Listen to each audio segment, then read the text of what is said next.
अस्सलाम वालेकुम दोस्तों, फोटोशॉप के आज के इस ट्यूटोरियल में मैं आपसे शेयर करने लगा हूँ स्लाइस टूल और स्लाइस सेलेक्ट टूल के बारे में। ये हमारे पास क्रॉप टूल के अंदर ही लास्ट पे जो दो हैं, स्लाइस टूल और स्लाइस सेलेक्ट टूल, ये बहुत ही एडवांस किस्म के और स्पेशल किस्म के टूल्स हैं। ये इस्तेमाल होते हैं वेब पेज डिज़ाइन के अंदर। तो वेब पेज इसमें अभी मैं इस जो ट्यूटोरियल के अंदर मैं जस्ट आपको इन जो टूल्स हैं इनका इंट्रोडक्शन दूंगा। इनके जो एडवांस लेवल पे इनका जो यूज़ है उसके लिए मैं एक अलहदा से वीडियो बनाऊंगा और उसके अंदर मैं इनका एक प्रॉपर यूज़ करके आपको एक वेबसाइट बनाकर दिखाऊंगा। और अभी जस्ट मैं आपको इसके बारे में बताऊंगा कि ये कैसे काम कर सकते हैं। तो सबसे पहले बस मैं एक फ़ाइल ओपन करता हूँ, एक वेब फाइल, एक वेब पेज है, उसको मैं ओपन करता हूँ और उसमें से मैं आपको फिर बताऊंगा कि इसमें कैसे, इसके अंदर बेसिकली हम स्लाइसेस बनाते हैं और HTML फाइल बनाते हैं।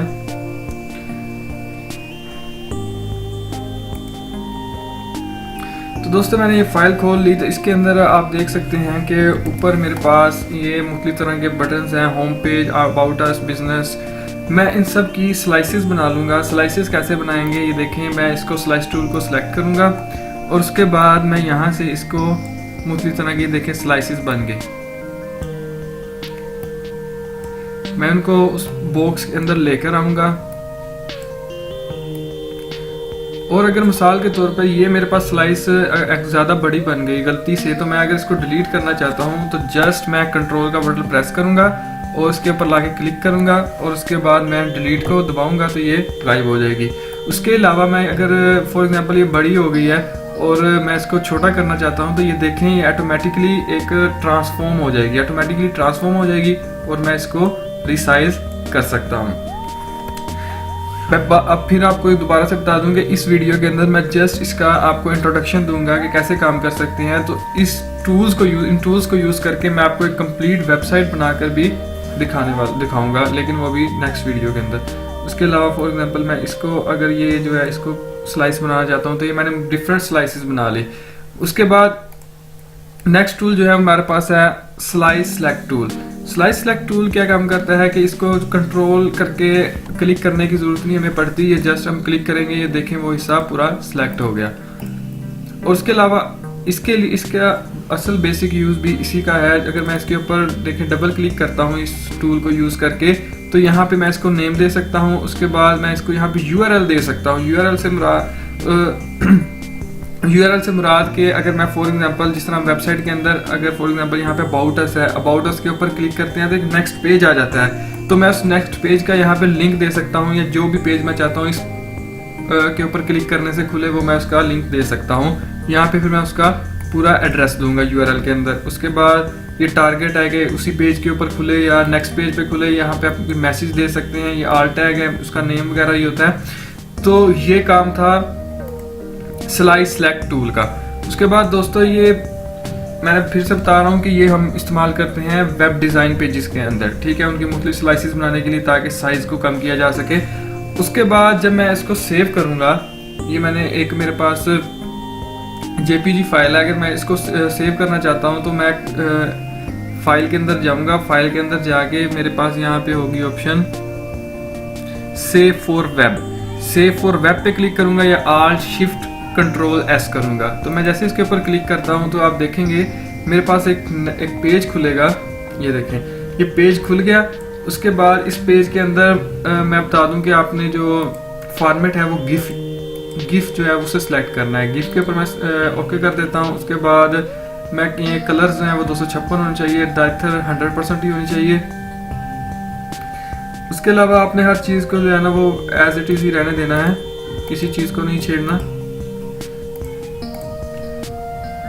उसके बाद ये सब कुछ ओके है। उसके बाद आपने आके यहाँ पे सेव के ऊपर जब क्लिक करेंगे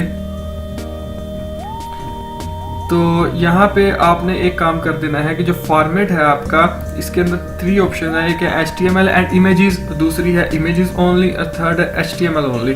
आपने HTML एंड इमेजेस के ऊपर क्लिक करना है और यहाँ पे इसे कोई भी नाम दे दें और उसके बाद आपने इसे कहीं भी आप सेव कर सकते हैं। मैं फॉर एग्जांपल मैंने यहाँ डेस्कटॉप पे सेव कर लिया इसे। तो मैं जैसे ही सेव का बटन दबाऊंगा तो आप देख रहे हैं ये नीचे सेव हो गया। अब हम जाके डेस्कटॉप पे देखते हैं कि क्या वो सेव हो चुका है, अगर सेव हुआ है तो किस हालत में सेव हुआ है। तो मैंने यहाँ स्लाइसिस के अंदर इसको सेव किया था। तो आप देख सकते हैं कि हमारे पास दो तरह के फोल्डर बन गए हैं, एक तो फोल्डर है इमेज का और दूसरा हमारे पास एक HTML फाइल आ गई है। तो मैं इमेज को सबसे पहले खोल के आपको दिखाता हूँ कि देखिए हमने जितनी भी स्लाइसिस बनाई थी वो सारी की सारी हमारे पास कट होके यहाँ पर आ गई। और उसके अलावा ये देखिए हमारे पास ये दूसरी HTML फाइल है, इसको मैं किसी ब्राउजर में खोल लेता हूँ। मैं ओपन विद कर देता हूँ गूगल क्रोम। तो आप देखेंगे कि हमारे पास ये गूगल के अंदर वही पेज कंबाइंड होके ओरिजिनल हालत में हमारे पास आ जाएगा, लेकिन वो स्लाइसिस की फॉर्म में होगा। ये देखें ये हमारे पास ओरिजिनल हालत में आ गया, क्योंकि इसका साइज छोटा है इसलिए पूरी स्क्रीन के ऊपर नहीं आ रहा। तो देखें जैसे ही हम स्लाइसिस को पकड़ते हैं तो ये देखें इनको पकड़ के हम मूव कर सकते हैं। तो ये इतना हिस्सा ही हमारे पास आ रहा है, ये देखें एक स्लाइस हमारे पास आ गई। तो ये स्लाइसिस का काम है, ये एक अलग-अलग सब चीज़ें जो हैं वो इंडिविजुअल हैं, अलग-अलग हैं, स्लाइसिस की फॉर्म में है, लेकिन ये यहाँ पे एक कंबाइंड हो गई हैं, एक तस्वीर की फॉर्म में बन गई हैं। इससे इसका साइज भी कम हो जाता है।